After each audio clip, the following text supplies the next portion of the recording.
সম্মানীয় দর্শক, সুপ্রিম কোর্টের প্রধান বিচারপতি হলেন বি আর গাভাই। দেশের 52তম প্রধান বিচারপতি, দেশের সর্বোচ্চ ন্যায়ালয়ের প্রধান বিচারপতি বি আর গাভাই আজকেই কিন্তু তিনি স্থলাভিষিক্ত হলেন। আজকেই তিনি প্রধান বিচারপতির শপথ গ্রহণ করলেন এবং রাষ্ট্রপতি ভবনে তিনি শপথ নিলেন দেশের 52তম প্রধান বিচারপতি। এবং গতকালকেই 65 বছর বয়সে বিচারপতি সঞ্জীব খান্না, প্রধান বিচারপতি সঞ্জীব খান্না তিনি কিন্তু অবসর গ্রহণ করেছেন এবং তারই স্থলাভিষিক্ত হলেন আজকে বি আর গাভাই।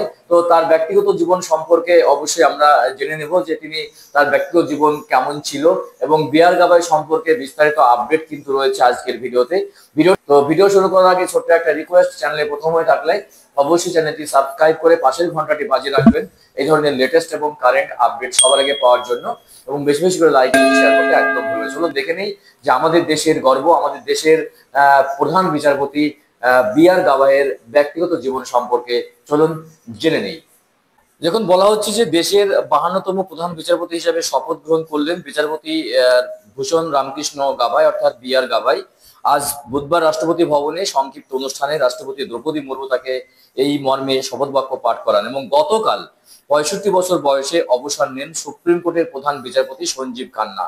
এবং তিনি হলেন বৌদ্ধ ধর্মাবলম্বী এবং দলিত সম্প্রদায়ের দ্বিতীয় ব্যক্তি যিনি দেশের প্রধান বিচারপতি হিসেবে দায়িত্ব নিলেন। এই বি আর গাভাই 2007 সালে বিচারপতি কে জি বালকৃষ্ণন প্রথম দলিত সম্প্রদায় হিসাবে শপথ নিয়েছিলেন এবং আজকে দ্বিতীয় হিসাবে শপথ নিলেন বি আর গাভাই।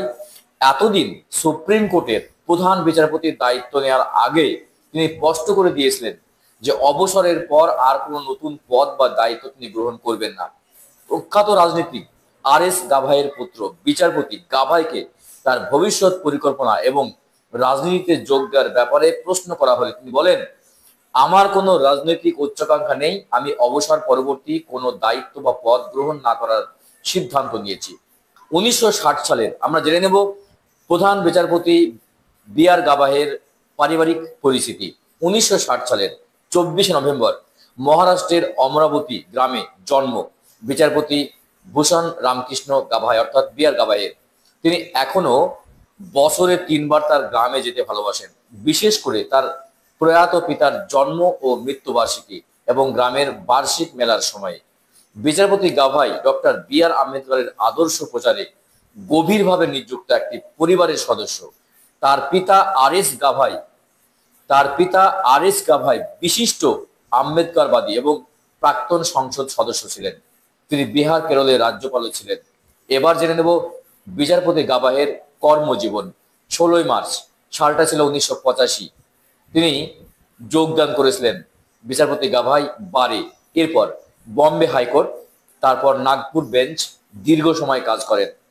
17 জানুয়ারি সালটা ছিল 2000 সাল। তিনি নাগপুর বেঞ্চের সরকারি আইনজীবী এবং পাবলিক প্রসিকিউটর হিসেবে নিযুক্ত হন। 14 নভেম্বর সালটা ছিল 2003।